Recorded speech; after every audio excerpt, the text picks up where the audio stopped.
राधे राधे। सनातन धर्म में कई ऐसे पावन पर्व हैं जो केवल धार्मिक अनुष्ठान ही नहीं बल्कि प्रकृति, अनुशासन, तपस्या और आस्था का अद्भुत संगम है।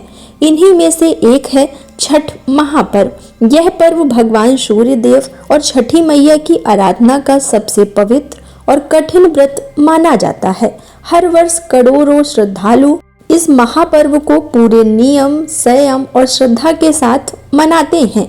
तो आइए विस्तार से इस वीडियो के माध्यम से जानते हैं कि छठ महापर्व 2026 कब से शुरू होगा, यह कितने दिनों तक चलेगा और प्रत्येक दिन का क्या महत्व है।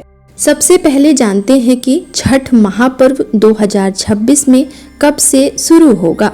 हिंदू पंचांग के अनुसार छठ महापर्व 2026 की शुरुआत 13 नवंबर 2026 दिन शुक्रवार को नहाय खाए से होगी। इसके बाद चारों दिन तक यह महापर्व बड़े ही श्रद्धा और विधि विधान के साथ मनाया जाएगा। 4 दिवसीय कार्यक्रम कुछ इस प्रकार हैं। छठ महापर्व का पहला दिन नहाय खाए कहलाता है। इस दिन व्रती प्रातःकाल किसी पवित्र नदी, तालाब या घर में स्नान करके स्वयं को शुद्ध करते हैं। घर की अच्छी तरह से सफाई की जाती है और पूजा स्थान को भी शुद्ध किया जाता है। इस दिन सात्विक भोजन बनाया जाता है। भोजन में शुद्धता का विशेष ध्यान रखा जाता है। लहसुन, प्याज और तामसिक भोजन का प्रयोग नहीं किया जाता। दूसरा दिन जिसे खरना कहा जाता है वह 14 नवंबर दिन शनिवार को मनाया जाएगा। इस दिन व्रती पूरे दिन उपवास रखते हैं। सूर्यास्त के बाद भगवान को गुड़ की खीर, रोटी और अन्य सात्विक प्रसाद का अर्पण करते हैं। पूजा के बाद यही प्रसाद ग्रहण किया जाता है। खरना के बाद व्रती लगभग 36 घंटे तक निर्जला व्रत रखते हैं। इस दौरान न अन्न ग्रहण किया जाता है और न ही जल। इसके बाद तीसरा दिन जिसे संध्या अर्घ का दिन कहा जाता है, यह 15 नवंबर 2026 दिन रविवार को मनाया जाएगा।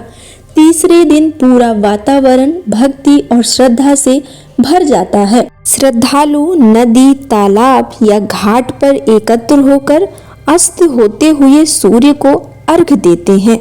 बांस के सूप में ठेकुआ, फल, नारियल, गन्ना, केला और अन्य पूजन सामग्री सजाई जाती है। दीप जलाए जाते हैं और छठी मैया के पारंपरिक गीत गाए जाते हैं।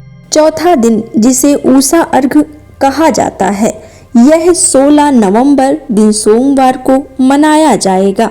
छठ महापर्व का अंतिम और सबसे महत्वपूर्ण दिन उदीयमान सूर्य को अर्घ देने का होता है। प्रातःकाल सूर्योदय से पहले श्रद्धालु घाट पर पहुंचते हैं और जैसे ही सूर्य की पहली किरण दिखाई देती है, अर्घ अर्पित किया जाता है।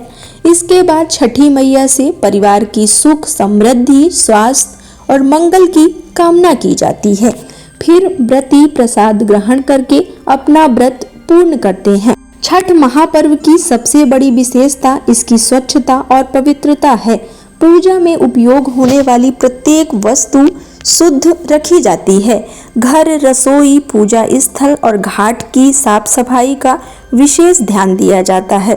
यह पर्व हमें केवल धार्मिक आस्था ही नहीं बल्कि स्वच्छता, अनुशासन, प्रकृति संरक्षण और सामूहिक सहयोग का संदेश भी देता है। छठ महापर्व हमें सिखाता है कि जीवन में संयम, धैर्य, परिश्रम और विश्वास का कितना महत्व है।